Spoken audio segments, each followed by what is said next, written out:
Yeah. Hello, everyone, and welcome to this live Q&A with today we have Karl Kangur here up to the right corner, and we have Kyle Roof in the left corner, and it's hosted by me, Pontus Vippelius. And now I heard myself on the YouTube link, so that's why I just slow down a bit. But super nice to be live here today with you all, guys and girls, and hopefully we will have a perfect designed session here where we distribute a lot of knowledge within SEO, which is why we are here, and it's focused on the Swedish and the Nordic community here today. So I'm super happy to have you both here, Karl and Kyle. And Karl, maybe you want to start to introduce yourself just shortly. Yeah, absolutely. So I'm Karl. I'm originally from Estonia, so pretty familiar with the northern markets. Been doing SEO for about 16 years. So I started when I was 12 years old. Day to day, I have an agency called Smash Digital. We mostly focus on English-speaking markets. I also have an SEO agency in Estonia. And then on the side, I organize the SEO Estonia Conference, as well as the Chiang Mai SEO Conference. So that's kind of the background. And you, Kyle? Who is Kyle? No one knows. No one knows. I'm Kyle Roof. I'm the co-creator of PageOptimizer Pro, co-founder of Internet Marketing Gold, or IMG courses, and then also co-founder of High Voltage SEO, which is a multinational SEO agency. We have offices in Phoenix, Berlin, Melbourne, and Kingston, Jamaica. Yeah, great. And we can both see you within a month on the SEO conference, SEO Estonia, Karl, and you're both co-hosting it a bit, and we will see a lot of nice speakers. I think it's one of the nicest lineup, at least in Europe, in the SEO scene. So super nice to have you both here from that aspect as well. And Karl, you had some kind of offer maybe in the end for everyone that is listening here, or? Yeah, absolutely. So the SEO Estonia conference is just a month away. And at the end of this webinar, we're going to be giving away some tickets. And to take part of that, stay until the end. And if you ask any kind of question, we'll choose a random person among the question askers and give you guys away a ticket. And then towards the end, we're going to have some special offers for you guys as well. So stick around. Yeah, great. But let's get going with this. It's a live Q&A. We want your questions. That is why we are here. But to kick this off a bit, I would like to ask you both, what effect do you think the new site reputation abuse policy will have on the search results? Do you want to start, Kyle Roof? I'm not entirely sure what change or how much would be different from what they announced on, because when I read it, their biggest problem was what is basically just guest posting. But in a sense where you post on another site and you are, instead of just using it for links, then you're also using it to rank, and where it's just completely unrelated is the idea. If you're doing parasite SEO, if you do a search for a term and you see that there are sites ranking for that term, there's nothing wrong with reaching out to those sites and trying to get onto those pages or to publish on those sites. That's how it's correctly done. The other way, if you are using a site for other purposes, that's already been a violation of Google's policy. So I'm not sure how much will practically change. I think people are really hoping that it goes after stuff like Forbes, or those types of sites where Forbes doesn't need to have articles about cat food, for example. Well, but don't you think they are relevant for that? Doesn't feel like it. But I think for how most people use stuff, nothing much is going to change. It'll be interesting to see in the next couple of weeks as it rolls out if the SERPs actually change, where sites like a Forbes are no longer ranking for those terms. Yeah. Do you have any point of view, Karl? Yeah, I think it mostly seems to be going towards those like absolute parasites. Like Outlook India has been absolutely destroyed, where you just pay and they post whatever, like they said in the update notes, like without any site oversight from the website itself. But like I don't think it's actually going to affect Forbes stepping outside of their industry and going after all the stuff they really shouldn't be going after. But my biggest concern is that this is kind of just a band-aid on things, because currently it seems like these are just manual penalties given out. So they're doing these for like a week or something, but you can already see that, some sites have dropped down, but then if you Google best CBD oil right now or whatever it is, like some of those common like parasite industries, now it's just other parasites ranking higher. So some have been taken down, but there's so many others. So unless they're able to tackle this algorithmically, or they keep rolling this update out frequently, I don't think that much is going to be changing. No, and I totally agree with both of you. I think in the beginning I thought we would see more changes, and the algorithmic part of this would be more interesting to see. Right now it's more mainly like manual penalties, and they say there will be some kind of algorithmic part, but no one really knows how they would play that, because they would have done it before because they know about this challenge, like in general. So we have a great question here. Sorry. if I could do one other point, but even on like that Outlook India, people's biggest problem with Outlook India, and I think actually Forbes, is the links. It's the guest post linking factor, and that's, I think, what they took away. But you make a very valid, I think your point is exactly correct, Pontus, that it's manual. This seems to be something that they manually did. If they could do it algorithmically, they would have, without such big fanfare. So I think maybe they went after some guest post providers, in a sense, calling it this site reputation. But then at the end of the day, there's not going to be much to it. Yeah. I think as an SEO, it's one of the most frustrating updates to see after what's happening over the last 9 months, because it feels incredibly unfair. Because if you look at the helpful content update, everyone's sites have been destroyed completely. And now we have these sites that are, like, in my opinion, doing much worse things for the industry, like Outlook India letting just like all hell, go loose. And these sites don't get any kind of penalty. It's just those individual posts or kind of folders being taken down, versus the rest of us, we just get our entire sites destroyed.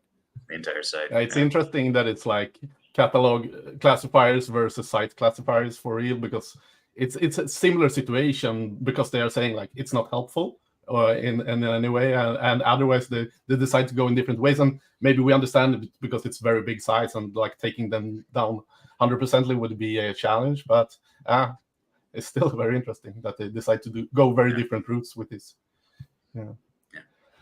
Great. We had a question here from Anders. I will take it up. Karl, what do you think are the biggest differences between Northern Europe market compared to English-speaking markets like US, besides the fact of different size? So the biggest thing is definitely that it's much lower competition, because if we look at the average strength of a domain, like logically, or just by the numbers, like Norway, Sweden, Finland, they're all much, much lower. Like in the English markets where I also do a lot of work, the competition can be domain rating 80s and 90s, and I'm competing with Neil Patel and Forbes, which is like, that doesn't happen that much in the Northern European markets. And the other thing I've definitely noticed, at least in the Estonian and Finnish markets, is that the algorithm seems to be much, way back in the days. You can get away with much more things. So like we tried to do, we had a client in the kitchen furniture space, and for 2 years we were doing things in the super white hat way and like building the best quality, legitimate links. And then at a certain point, it didn't work out. It was too slow. They went to a competitor who just hit it with like 5 of the dirtiest private blog network links and just jumped up to number 1. And it's been there for many, many years now. And like your chances of getting caught with anything shadier, at least on the link building side, is much, much lower. And I do think the same goes for like the content quality aspect, where, they don't have as much data and information about foreign languages to assess it at such depth. Yeah, and that's very interesting with the Nordic markets, because we have a lot of countries with very, very small languages. We have the Finnish, for us the Swedish, the Norwegian. All of them are very like small. So of course it's different from, let's say, US compared to these markets. But there's also differences from my perspective between the markets, because even I can notice that Sweden is a bit bigger in terms of size and also have more data compared to like Finnish and Norwegian markets. So it's interesting in that aspect as well. So one of the biggest hacks I've kind of found is that because the markets are so much weaker and you can get away with more, like in the early days, I would really focus on the local links. So like if I was doing anything in the Finnish market, I would naturally try to get Finnish links, and Estonian links, but there's so far and few of those, and they tend to be a lot weaker. And at a certain point, I just realized if I can figure out any way to get English links, which tend to be 10, 15, 20 times more powerful, you can get away with that. So you need the local links as like the foundation to prove that you are a Finnish, a Swedish company, but you're going to have those naturally just by being a real company. But then when it comes to like filling the power gap, then you can, let's say we pretty often we build out an English version of the site, even though we don't really care. Maybe we don't even ship to English markets, but then that allows us to get links from English speaking sites to the subfolder. The domain as a whole benefits, and we can make progress much, much faster. That's very interesting. Great. Should we jump back to a bit? I got a question from a Danish SEO, German Frollo. He asked a bit like, what kind of recoveries do we expect to see from the HCU, and what would you recommend to do in terms of changes to apply it to the new standards for HCU? Maybe up to you first, Kyle. Right now, I think sites that have been hit are going to be in purgatory for a long time. I don't think there's going to be a fast recovery anytime soon, especially because it's been about 7 months since helpful content. There was not a major rollback in January as people were expecting, and there's not a major rollback in March after this last core update as well. This really feels to me, Karl and I have talked about this a lot, and a lot of the people that are going to the conference, we've talked about this a lot too. But a lot of this feels like 2012, where sites that got hit stayed hit for a long time. But people that were doing the exact same stuff the very next month, it all still worked. Maybe some things went away, but most of the techniques were still there.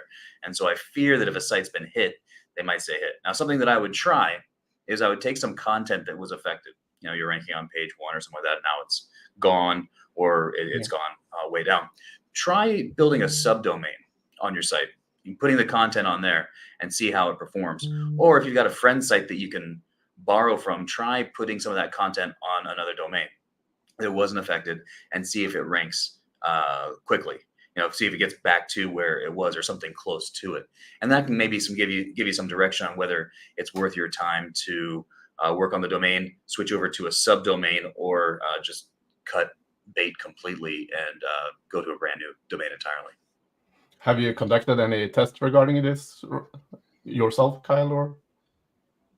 Yeah, I mean, in terms of, we're actually spreading out content now. I've got some friends with some sites that were affected, and like we're putting up a Shopify site, for example, on a subdomain to see how that'll perform. Moving content over to different domains. We're doing that right now. But I can also tell you that we've tried things out with, even just running some basic on-page tests. Is Google still looking at H1s? And they are. An H1 will still push rank. It'll still push above a page that doesn't have an H1, for example. And then I've got some other people that are within our communities that have started sites since these updates, and they're using the same techniques, and it's working.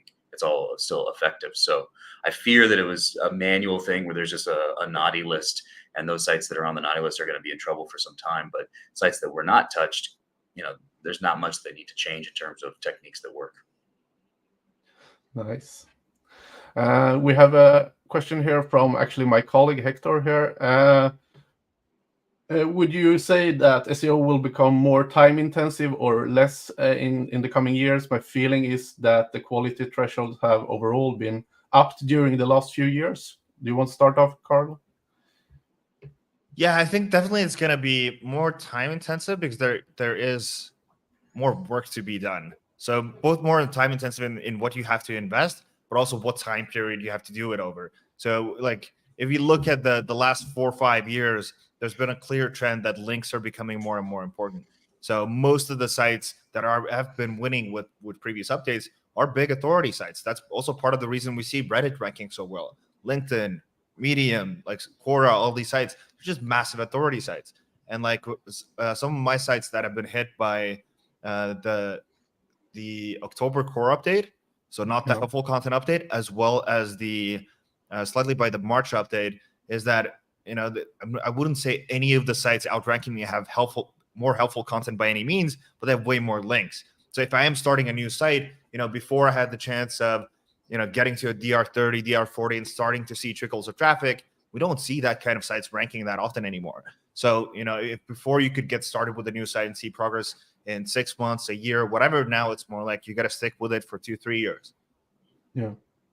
Why do you think that Google communicates that links is not as much as important today as it was before, Carl, based on that? Because you say like it's probably even more important, and as always, Google communicates in another way.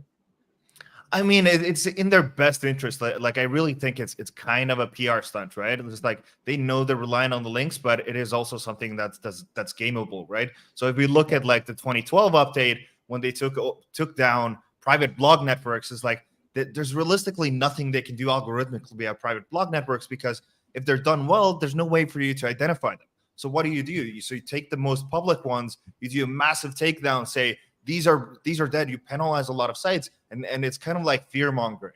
You know, you spread the fear, you tell everyone this doesn't work. Look at all these sites that were destroyed, and then people are just scared of doing it. So now it could be kind of the same thing where we put the focus on the helpful content, and then a lot of sites get punished, get hurt, and that's what everyone's trying to do to fix. So the legitimate companies are going to stay around and keep working on their content. So Google's winning by that.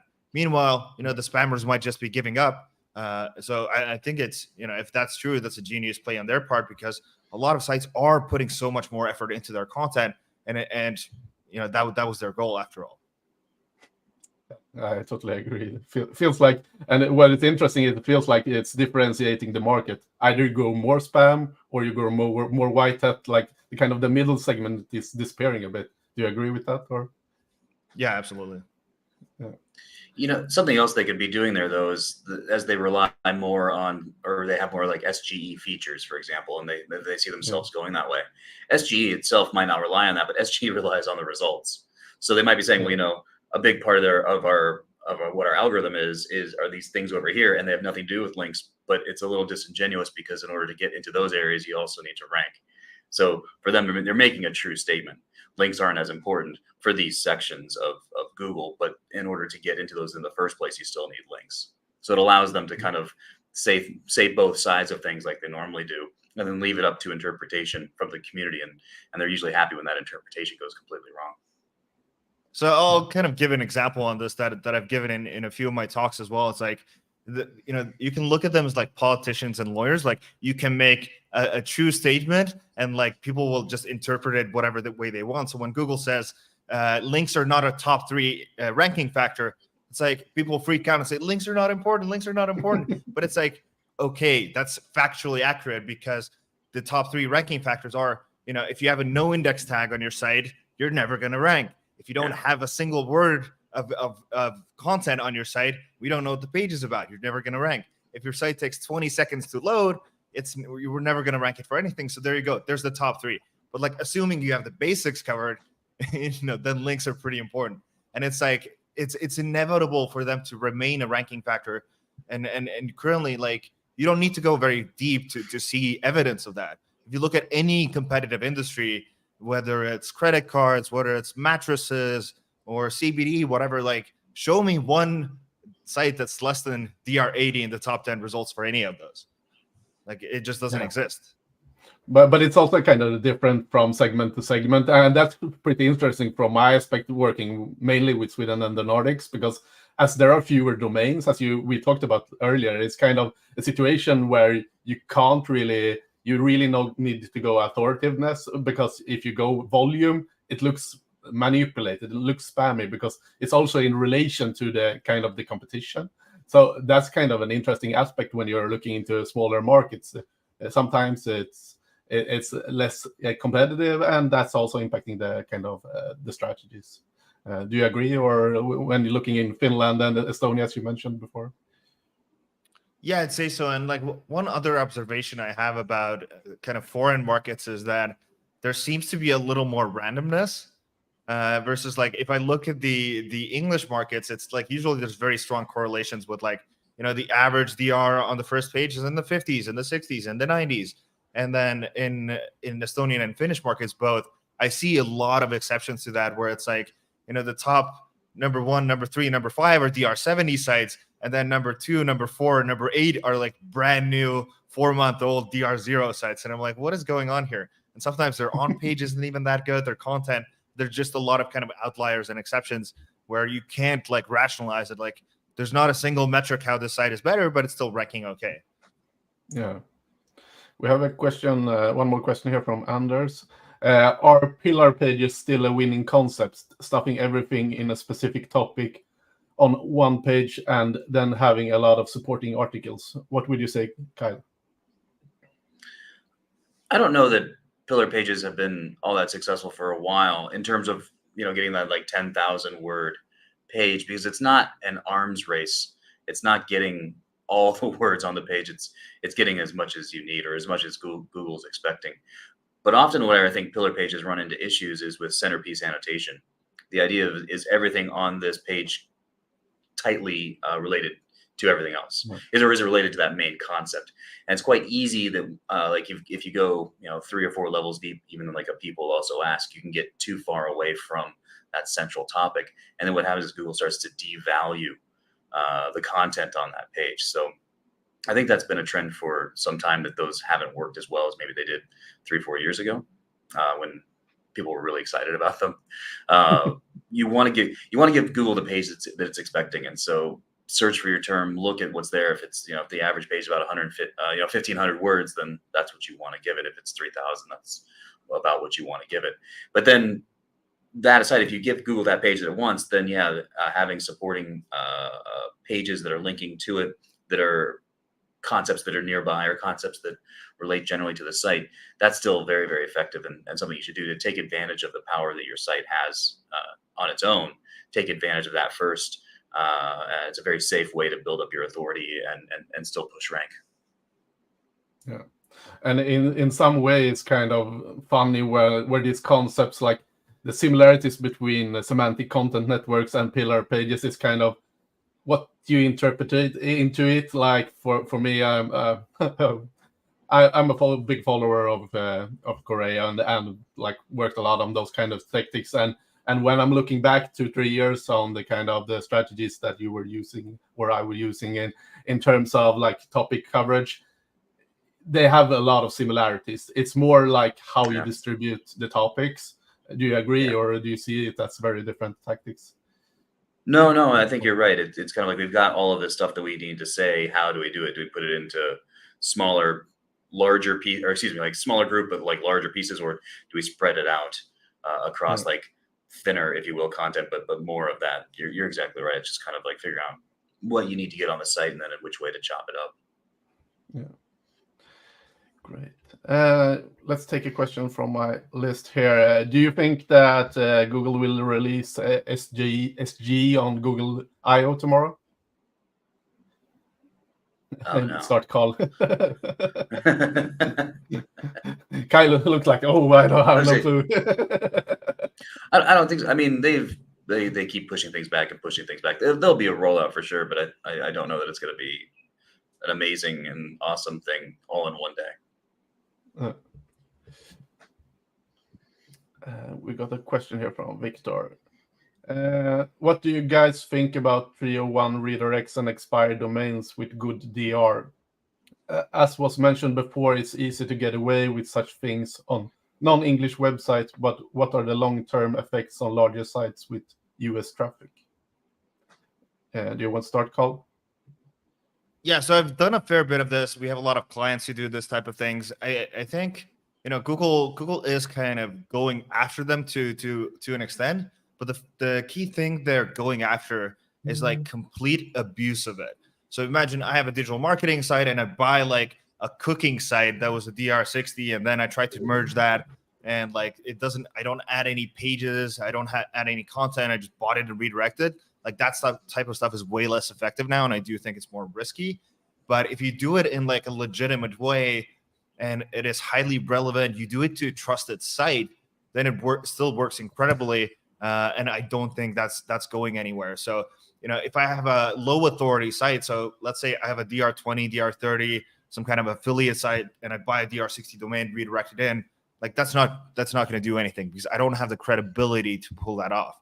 But if you look at something like, Neil Patel acquired, what was that? Like Answer the Public and Uber Suggest and whatnot. Like he was in the SEO space. He already had a lot of EAT in terms of links and so on. And so the other one, and they were so tightly related, and it looks like a merger. You acquired a business, these are combined, like those still work incredibly, and they're going to stay working incredibly. And the better you can do it in terms of matching what's on the sites. So you want to do like page level redirects. So if I acquire an SEO tool and add it to our agency, if there was a keyword research tool, part of that, I want to make sure that goes to the keyword research page, not just all to the home page and so on and so forth.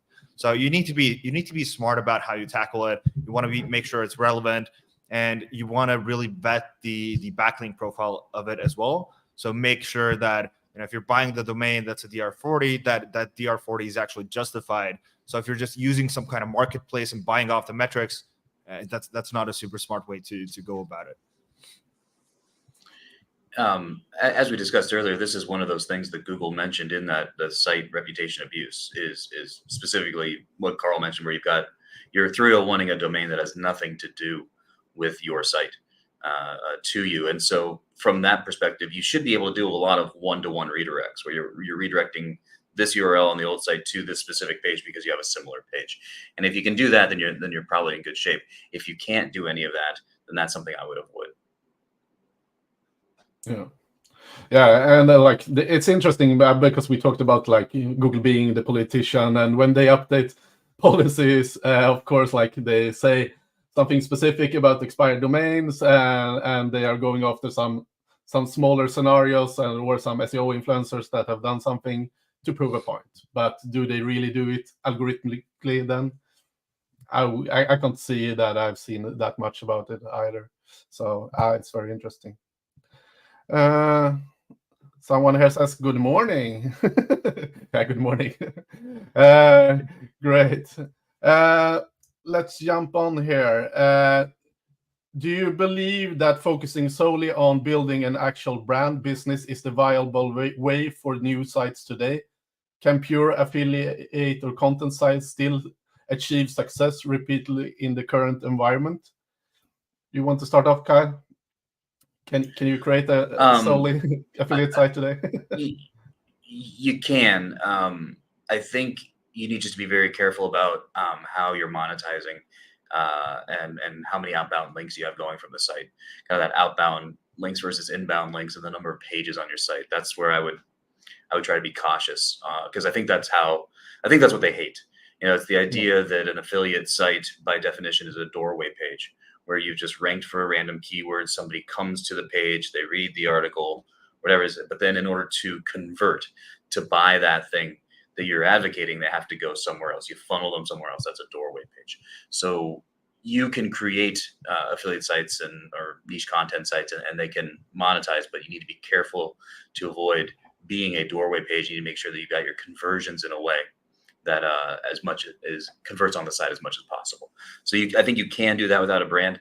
I think having a brand is obviously easier because then you've got your own stuff and you're doing your own thing and your conversions are happening there on the site. But yeah, it still can be done. Just be cognizant or be aware of avoiding becoming doorway pages. Is it something because you have quite a lot of some affiliate sites, Karl, or still, have you adjusted anything regarding that kind of outlink aspect of it? Yeah, so I still have a lot of affiliate sites. We have some clients that have affiliate sites, and like I keep an eye on a lot of the industries. Like I genuinely don't believe this update is about affiliate or ads-based sites. Maybe a small part of it. I think the key thing, because there are plenty of very, very successful affiliate sites out there. I'm not going to drop any names in fear of Google watching this, but like we have a speaker for Chiang Mai SEO that's coming up. Their affiliate site has been untouched by every single helpful content update. And if I look at it, like, yeah, they're pretending to be a brand, but they're really not. Like, it's a tech site, but it is full of casino in so many different languages. So if you go on the homepage, it kind of looks like news about tech. If you look at their top pages, it's like best slots in Indonesia, Malaysia, like every single country in the world, 3 million visitors, pretty average content. But you know what's special about them? They're a DR88 site. So it's like, if I look at my site, like, yeah, I got hit by the updates. Mine's a DR77. I've lost some traffic, but it's still making 5 figures a month.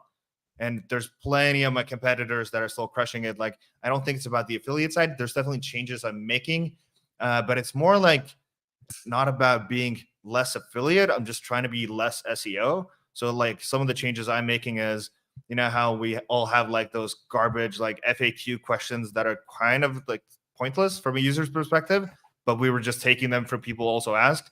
So like, let's say I have a PageOptimizer Pro review, and then it's the whole review, and then the people also ask is like, even though I have a pricing section, it's like, oh, is PageOptimizer Pro free? And then it's like, PageOptimizer Pro is not free. It's like, it's such an SEO thing to do. And I think like a lot of affiliates, a lot of content-based sites do those things versus other business types tend not to. So maybe there's a part of the correlation.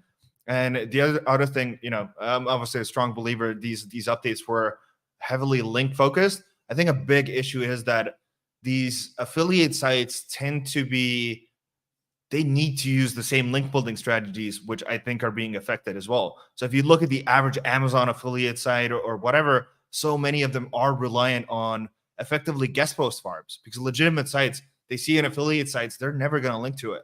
So they're reliant on the guest post farms. So if a lot of those have been taken down, so let's say you were a DR60 site before, but half of your links come from guest post farms, and no, those are devalued. So they get what's called an unnatural outbound link penalty. So like if you go into Ahrefs, you're still at DR60, you drop from number 1 to number 13. Well, Google doesn't care about the DR. If half of your links are gone, you're the equivalent of a DR30. You just don't deserve to rank where you ranked before. That's why you dropped to number 13.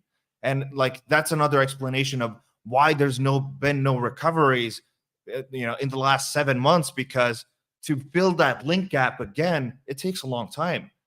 Like we see on our clients that an average link takes about 2 months to actually kick in after it's been indexed. So if you lost half of your link profile, it just takes a lot of time for you to get back where they were. So I think you can still start new affiliate sites, but just keep in mind it's going to take you a long time to build up to the point where it's able to be successful, because you're competing with much bigger, much stronger sites now.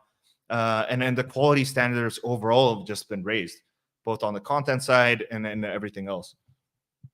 Yeah, and from my point of view, it looks like either you need to go more authoritativeness, like link-wise, or you need to be the original source of something, and that's kind of where I'm grasping in between when we're looking at kind of the core success stories, where you go deeper than anyone else on the content side, or you need to have the kind of authoritativeness that most of the bigger sites in the SERPs have today. Do you agree with that kind of scenario, that there is two different parameters here that you can game in any way you want, or yes, use as an SEO, but kind of the middle section is where you get stuck, because if you're not authoritativeness, if you don't have the authoritativeness or the kind of the originality in the content, that's why the HCU is kind of taking that segment.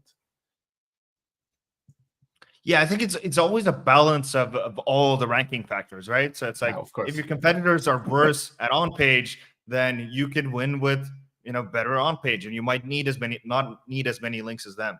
If you have more links than them, you know, you can get away with slightly worse on page, and so on and so forth. And the same goes for like topical authority and things like that.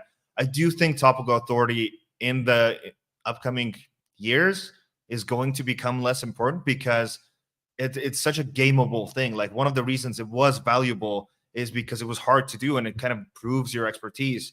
Now it's the point of like, hey, ChatGPT, give me 200 semantically relevant topics to SEO. And then, you know, you have another script that's going to go generate 200 of those. So before the thing was that was like one of the exceptions to the rule. So if you saw like a DR20, DR0, DR30 site in a high competition industry killing it, they were doing it because they had the topical map really well covered. But now imagine like you have some developer magician dude who's able to, with AI, create 1,000 topical maps in 1,000 industries and create those sites using AI automatically. 200 sites a day. Like they just need a couple of those to hit. So it's like it becomes something that is abusable. So Google's going to have to kind of tone down the power of that to an extent.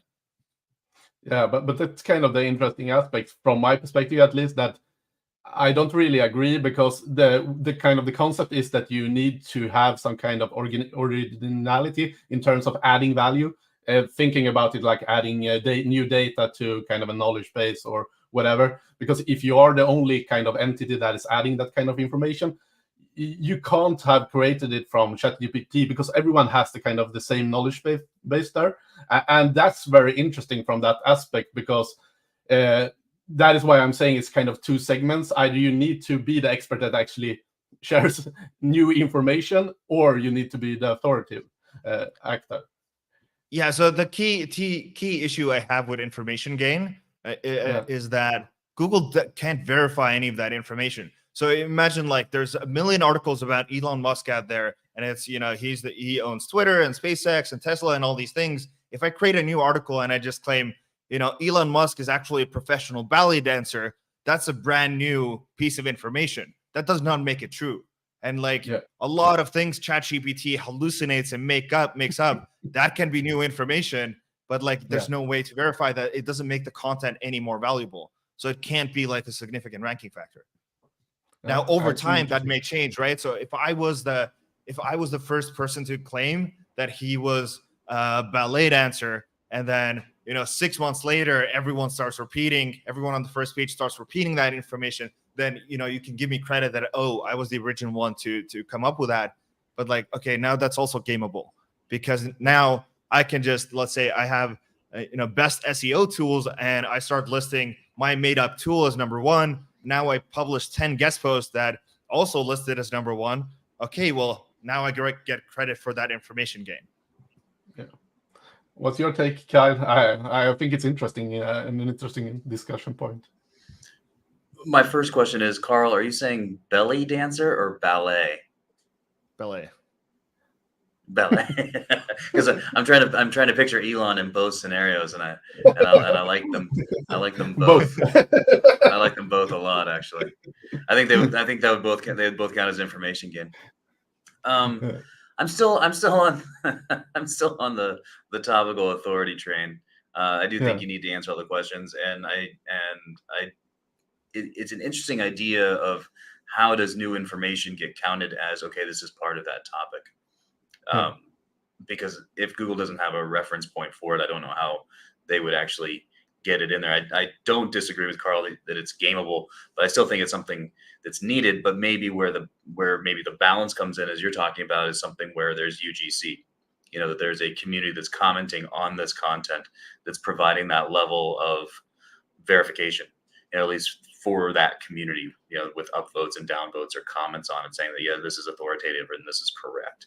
So maybe that's another signal that could come into play to say, and even validate the new information perhaps as well. Like, okay, here's a new idea on this thing. And then if a site has UGC built into it, then it's a way to get that into kind of that knowledge graph of, this is what this thing is about, that content. So I still do like topical authority. I understand exactly what Karl's saying though in the gameability, but maybe there's another way to verify that information, and UGC might be one of those things.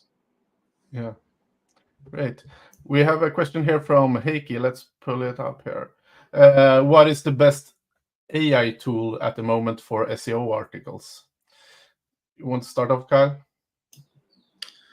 I don't really know. What are people using? ZimWriter? Is that what people like right now? Is that still number one? Internally, we're just actually using my tool, PageOptimizer Pro. That's what we use. We like it. We're getting our articles out of it. Shameless plug, but it's true though. I mean, we use our own tool, so that's what we're rolling with, and we're doing all right with it. So I like it. Yeah. And for us, it's like mainly using OpenAI API and building up on it. So that's kind of our own setup. Do you have any point of view, Karl? Yeah, so I work with quite a few writers who utilize AI, and I'm trying to encourage all of them to kind of do it. The best results I've seen is people using ChatGPT on their own. So it's like they're technically manually writing, but they're just using ChatGPT to kind of assist and doing things paragraph by paragraph, and like, you know, they come up with the outline and you know, just work with ChatGPT to refine things as they go. When it comes to like mass things, Koala has been really good. I know some of my writers use that. And the key like volume approach that I use currently is unfortunately Karl's competitor, because I bought a lot of credits many moons ago. So that is Surfer SEO. It's relatively expensive. I'm not like blown away by the content, but if my goal is just pure volume, the approach I'm taking is that, Surfer SEO, you pay a credit, you put in a keyword, you get a full article back, and then I give it to my editor guy and I tell him, like, look, you have 2 hours to get the best, edit this to the best of your ability, and that's like all I'm going to invest in it. So with AI content, I'm taking very much like a testing approach to it, versus like, even if I have my best writer and I'm spending $600-700 per article, you don't always have 100% success rate. You can have 10 equal competition keywords. Some of them are going to rank. Some of them will not rank. Some of them will rank in 3 months, 6 months, 9 months. So it's like, why am I investing so much money into content if I don't even know how it's going to work? So the approach I take is I use Surfer to publish 50 articles with minimal editing, so it doesn't look like unhelpful, spammy content. And then I take the 10 ones that are really ranking well, then I give it to my best writer, and then he's rewriting the ones that are ranking, and then I delete the stuff that's not ranking. So it's like each tool kind of serves their own purpose, but I haven't found a single like one-click solution. So, I think all the kind of manual ones where you can go back and forth and kind of give it additional prompts. So like, here's my editorial guidelines, like, edit this output based on that, and so on. Yeah, and I think you need to add some kind of manual aspect to it, because the challenge and what is easily recognizable by everyone is like just taking ChatGPT and publishing it, and we all know it will end with summarizing, and we know all of these patterns, and very easily recognizable by Google. Obviously a hard word, but yeah, I think it's a very interesting take on it.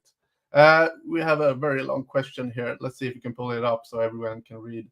I have a test site that I run in order to investigate and understand the different landscapes related to AI and updates. It was launched in Q1 2023 and consists of AI-generated content. Around 70% of the articles are AI. What's the question here? The domain was... Oh, it's such a long question that I can't see it in the tool here. But in general, like, what's your take on like that aspect? This doesn't surprise me at all. As Karl was saying, a lot of affiliate sites have made it right through. This doesn't surprise me in the least. And I think also that since this site has made it through the last 2 updates, it will continue to make it through. But probably any of the tactics that he's using will continue to thrive, because as we discussed earlier, how much of what we think has happened in the last 2 updates was just manual and nothing to do with an algorithm. Yeah, interesting. I don't even get it up here. So such a long question that probably broke some kind of character rules or something. Nice. Great. You briefly mentioned your tests here, Kyle, earlier. What is the most interesting test that you have been running lately in terms of test-wise? Yeah, just the last 2 tests we did. One was just to see if Google's reading H tags. So we've got 5 identical pages. None of them have an H1 on them. And then once they've indexed, we put an H1 on the lowest ranking page. It contains the target keyword, and then we put the target keyword one more time in paragraph tags so that the term counts are all the same. And that one went straight to number 1 within minutes, actually. We also were playing with links in PDFs. So a URL that ends in .pdf instead of a .html, putting links in there and passing them off to other pages, and the same kind of setup where it's a test environment, and they push the test page up to number 1. So kind of doing where that test was done with the idea, like, this is probably the lowest level link that you could safely put out there, like on a site, as it's sitting inside of a PDF. So if this is going to do anything, then we know, then yeah, links are still relevant, links are still part of it, and sure enough, the test page gets pushed to number 1. So a lot of the tests that I do are just sanity checks when people claim something that is, it's not correct. Yeah, and I know when you hear stuff like, I hear a lot of people saying that Google isn't looking at any of the like HTML tags anymore for ranking. They're just not considering it, and the AI is so advanced and it's reading as whatever, and it's just not. It's just not that at all. But you really run those tests just to make sure. And it's like, yep, there you go. So Stay sane. it's a big part of what I do is just sanity. Like, let's just take a deep breath, see what's actually going on here, and I think we'll be okay. We'll be all right. Nice. Are you running any interesting tests, Carl? My favorite one was around links. So like I think I've been saying for a long time is that traffic is not a link metric. So the experiment was actually on one of my affiliate sites where we took a bunch of articles that have had very stable rankings for a long time, and then I've been buying very high authority niche edits. So imagine like getting links from HubSpot, G2, Canva, Shopify, these major DR90 sites.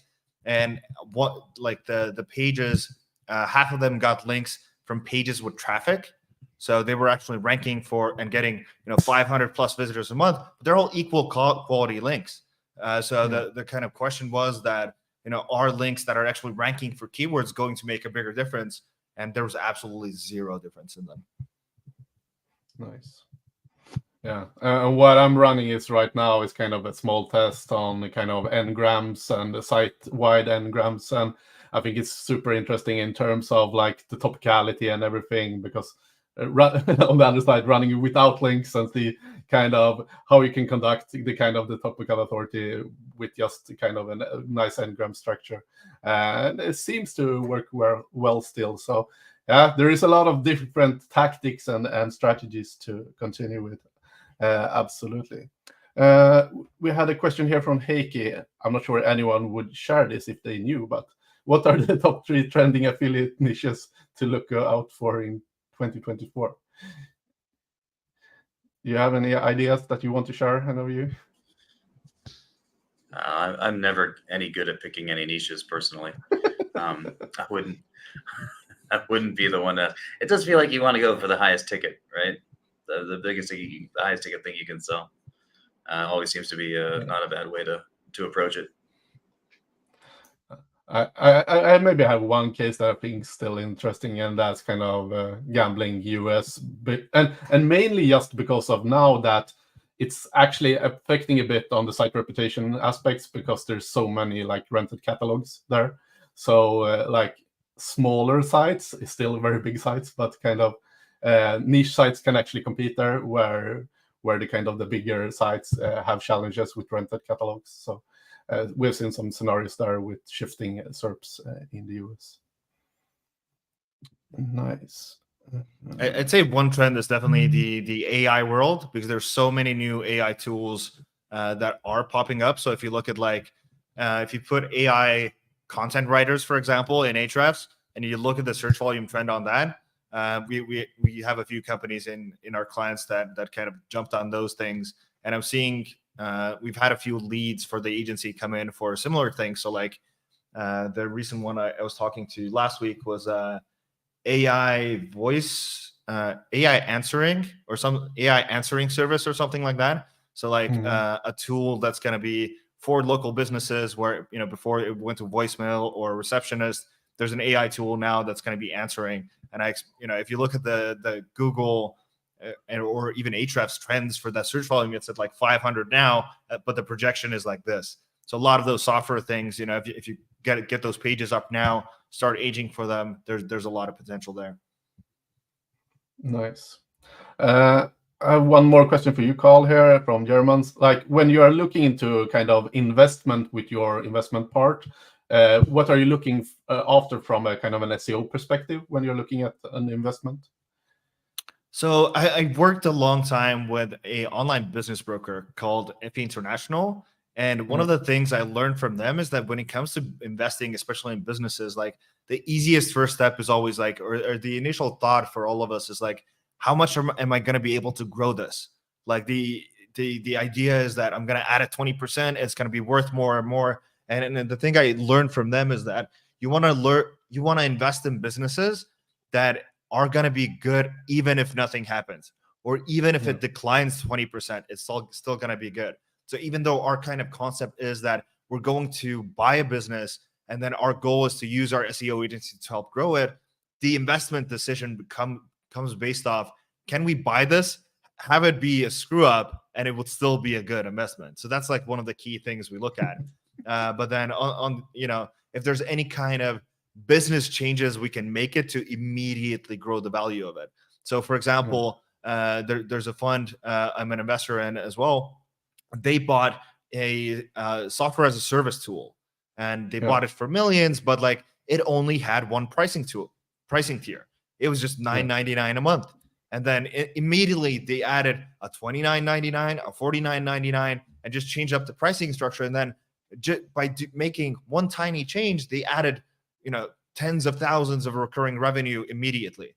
So you didn't even have to grow the business. It was still a good investment. So that's kind of what we look for. But then when it comes to the SEO side, we mostly do math in terms of what it would take to actually grow it, and then do we have the capacity to add that? So, if we're a DR30 site and our competitors are DR50, we can do a link gap analysis and be like, we guarantee building of at least DR50 links. That's what our agency does. We can see, okay, how many do we have?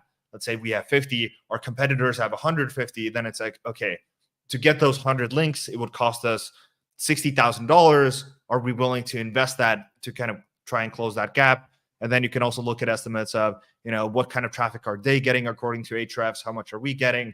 And based on that, run some calculations. Great. We have a question here from Victor.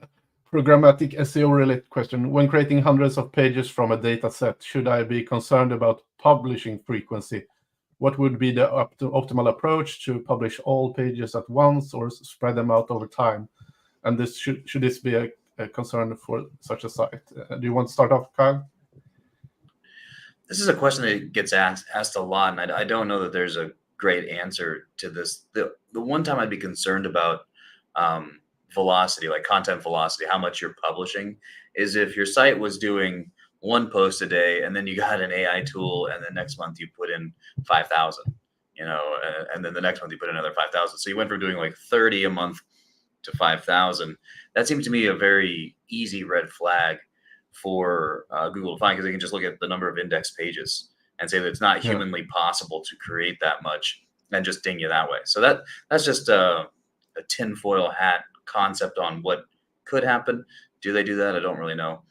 The thing is, I would just try to stay within the realm of possibility.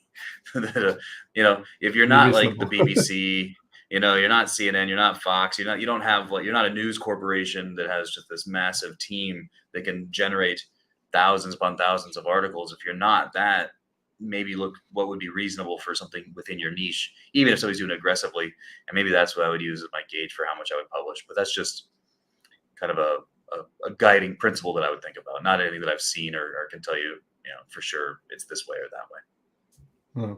I like the kind of aspect you were slightly on it as well. Like, look at the segment, what is reasonable to publish, and maybe do slightly more than the competitors, because if the competitors is doing 0, it's not reasonable to do hundreds. If they are doing 100 or 200 a day, you can keep that frequency because it's reasonable for that segment.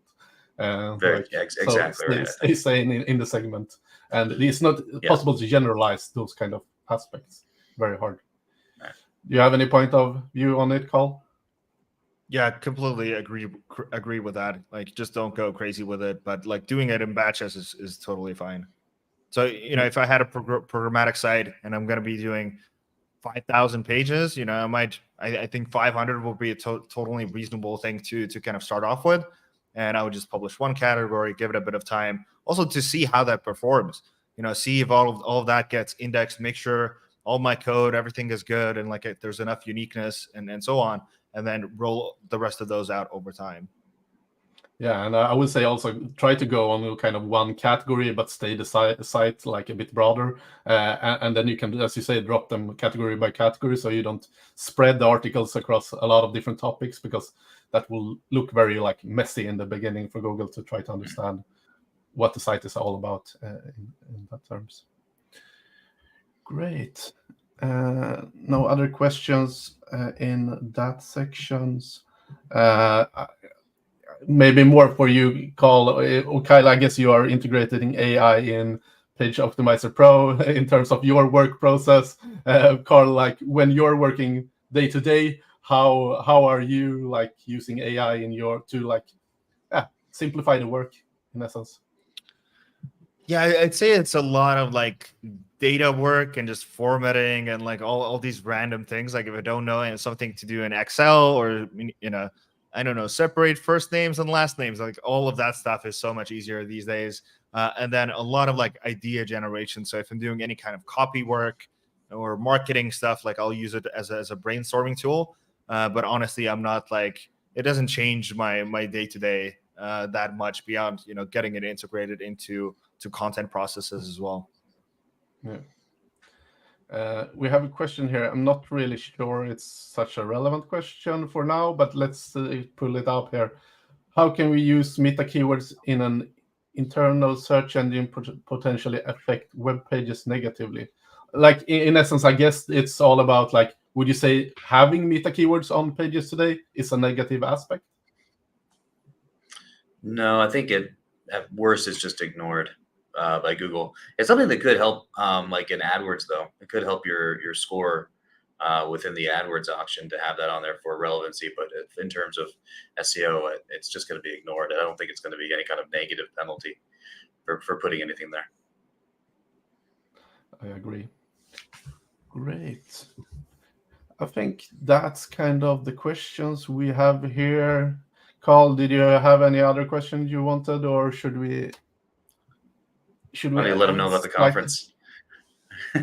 Yeah, I think we're good for now. Tell them where to go. Tell them where to go. Yeah, so like we said in the beginning, so Kyle and I we started organizing the SEO Estonia Conference last year. It was a fantastic event. We had about close to 200 people last year and basically sold out. This year we're doing this again, so June 12th to 14, about a month away. It's an international SEO conference. It's going to be in English. We have 17 world-class speakers.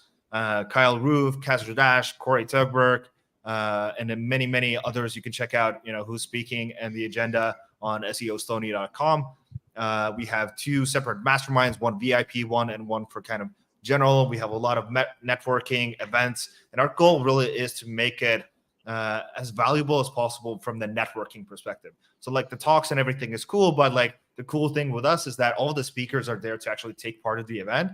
So if you have any questions for Kyle, or you're like, hey, can you take a look at my site, give me some suggestions, or do the same with Corey, they're all happy to help and like totally down for that. And like if anyone can definitely come, leave a comment now on either YouTube or LinkedIn, and we're gonna give away one free deluxe ticket right now. So we're gonna have one lucky winner. Just if you're actually able to come, comment me, and we'll choose one of you right now.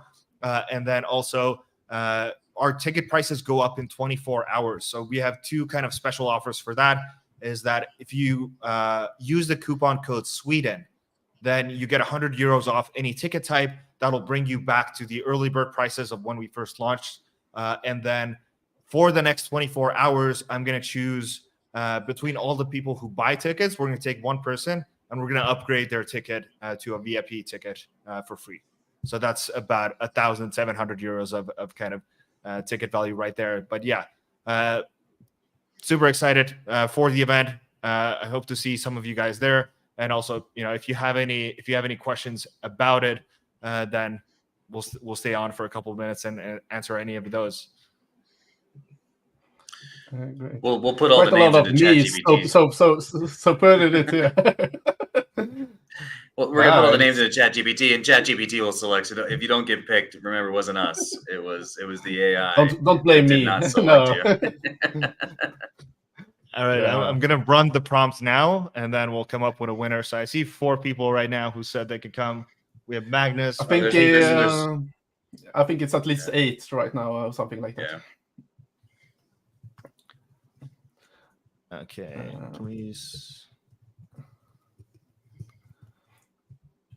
It's coming up. Some more responses here. A few more. Yep. Magnus, Heike, Casper, Philippe, Harry, Kadi. Exactly. We can pull them up here. Okay, I don't think I'm seeing all of those. So if someone can run the ChatGPT prompt, we'll go with the winner from there. And again, coupon Sweden for the rest of you. We'll give you 100 euros off. and we'll have that live for the next week. Yeah, we'll run it. We'll run it after, and we'll let them know. Cool. Yeah, absolutely. And the conference has a few other perks. So anyone who buys a ticket also gets access to Kyle's tools for free.